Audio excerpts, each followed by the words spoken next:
हद तक आदमी पर हावी होता है, आइए देखते हैं।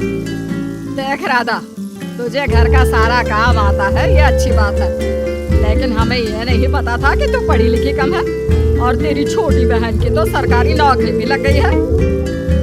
कैसी बात कर रही है माँ जी?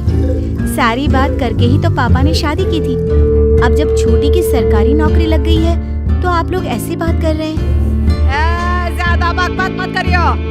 हम लोगों को पता होता कि तेरी छोटी बहन की सरकारी नौकरी लगने वाली है तो तुझसे तो कभी शादी ना करवाते अपने होनहार बेटे की। अरे तो मुझ में क्या कमी है? वैसे भी आप लोगों ने तो उस वक्त कहा था कि आप लोगों को घरेलू लड़की चाहिए, तभी पति महेश आ जाता है। देख राधा, 100 की सीधी एक बात बता देता हूँ, तू जा और अपनी बहन को बोल कि उसे यहाँ रहकर अपनी कमाई हम लोगों को देनी होगी जब तक हमारे सारे कर्जे उतर नहीं जाते, नहीं तो तू अपना बोरिया बिस्तर बांध और निकल मायके। राधा पति की बात सुनकर हैरान रह जाती है। दिमाग है भी क्या आप लोगों के पास? क्या बोले जा रहे हैं? साली को घर पर रखेंगे? अरे मोहल्ला समाज क्या कहेगा? और माना पिताजी को उसके पैसों की जरूरत नहीं है, लेकिन वो अपनी कमाई आप लोगों को क्यों देगी? अरे क्योंकि हम लोगों के ऊपर कर्जे हैं, समझी? या तो तू कमा कर ला या अपनी बहन को बोल कि अपनी बहन का घर बचाना चाहती है तो यहाँ आकर रहे। सभी मिलकर राधा को घर से निकाल देते हैं। राधा भी कहाँ जाती, मायके जाकर रोने लगती है। छोटी बहन मीना कहती है, अरे क्या हो गया दीदी, कितना पैसा मांग रहे हैं? अरे अभी दे देते हैं ना, रो मत, अब तो मेरी भी नौकरी है। लेकिन राधा तो रोए ही जा रही थी। नहीं नहीं, इस बार लगता है उन लालची लोगों ने कुछ और ही डिमांड रखी है, वरना राधा इतना ना रोती। क्यों बेटी, क्या हुआ है? माँ, पिताजी, इस बार जो उन लोगों ने मांगा है ना, वो सुनकर तो आप लोगों के पैरों के नीचे से जमीन खिसक जाएगी। ऐसा क्या मांगा है दीदी? तुझे मांगा है।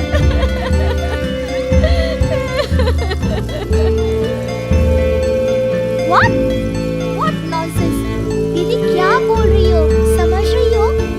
हाँ, मेरी सास ये बोलकर भेजी है कि या तो मीना अपनी सारी कमाई उन लोगों को तब तक दे जब तक उन लोगों के कर्जे खत्म नहीं हो जाते, या फिर मैं मायके में जाकर रहूं यहाँ।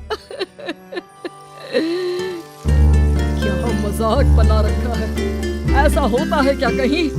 अरे शादी की है, कोई आलू टमाटर थोड़ी है कि अदला बदली कर लो।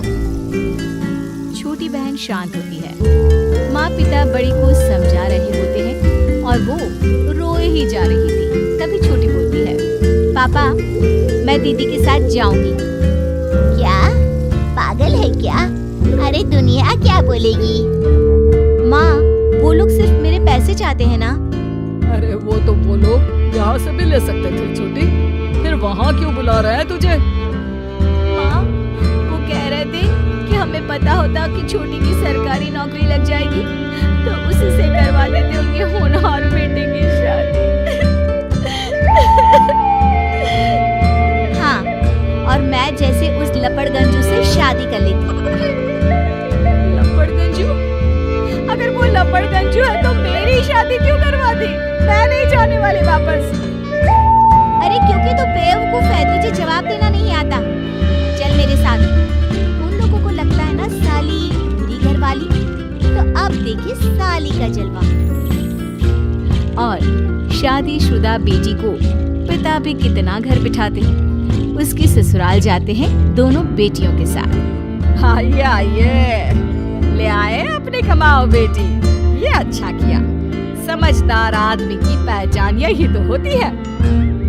मुझसे बात करिए ना, मैं रहने आ रही हूँ इस घर में, तो मेरी कुछ शर्तें रहेंगी। अरे वाह जी वाह, बहन के ससुराल में भी शर्तें? अरे और क्या, आप लोगों को मेरे पैसे चाहिए, दीदी घर का काम करेगी, इतना सब मिल रहा है। वैसे आप तो जानती हैं, बाजार में बिना शर्तों के तो एक पॉलिसी भी नहीं मिलती है। बात तो ये सही बोल रही है, सरकारी नौकरी वाली लड़कियां ऐसा नहीं मिलती। हाँ हाँ ठीक है। अच्छा बोलो छोटी बहू, क्या शर्तें हैं तुम्हारी? मैं कोई काम नहीं करूंगी।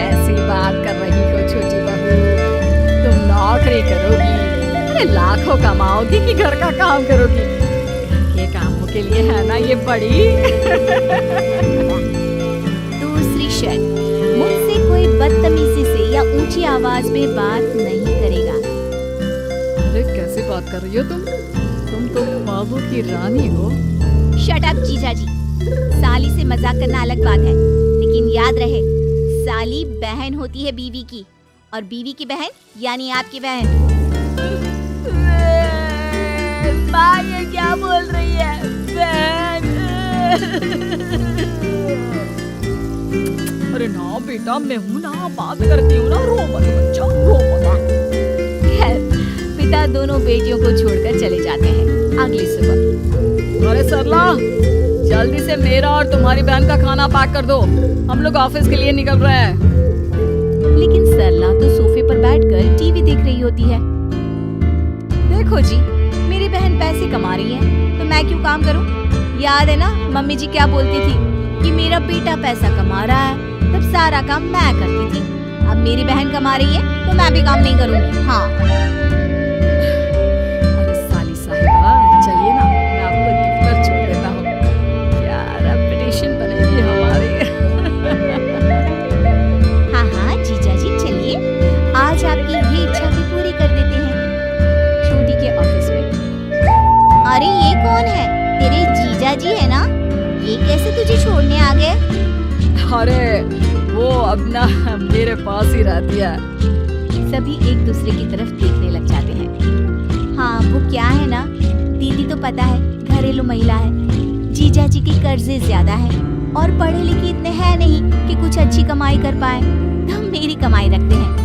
बस जैसे ही इन लोगों का कर्जा खत्म हो जाएगा मैं अपने घर चली जाऊंगी। पास खड़े जीजा जी का मुंह बन जाता है। घर आकर छोटी, तुम ये क्या बकवास कर रही थी? ये सबको बताने की क्या जरूरत थी?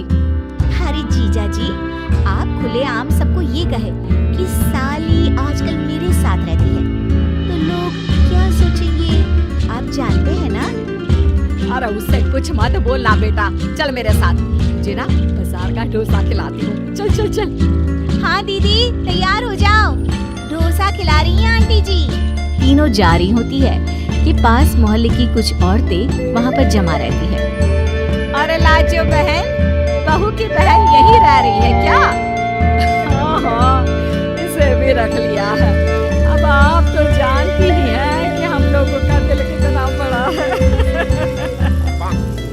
जी, इन लोगों का दिल उतना ही बड़ा है जितना इन लोगों का कर्जा। अब बेचारी बुढ़िया का बेटा लायक तो है नहीं और बहू की बहन की सरकारी नौकरी, तो ले आए घर अपने। इनका कर्जा अब मेरी कमाई से ही तो खत्म होगा ना। सबके सामने सास की भी बेइज्जती हो जाती है। घर आकर सास और बेटा दोनों छोटी पर बरस पड़ते हैं। बस, मैंने कहा था मुझ पर कोई नहीं चिल्लाएगा। मैं जा रही हूँ अब। अरे लेकिन, अरे जाने देना माँ, मुझे एक बात समझ में आ गई है, अगर हमें खुद पर विश्वास हो तो अपनी समस्याओं को हम खुद सुलझा सकते हैं, फिर हमें किसी की जरूरत नहीं है।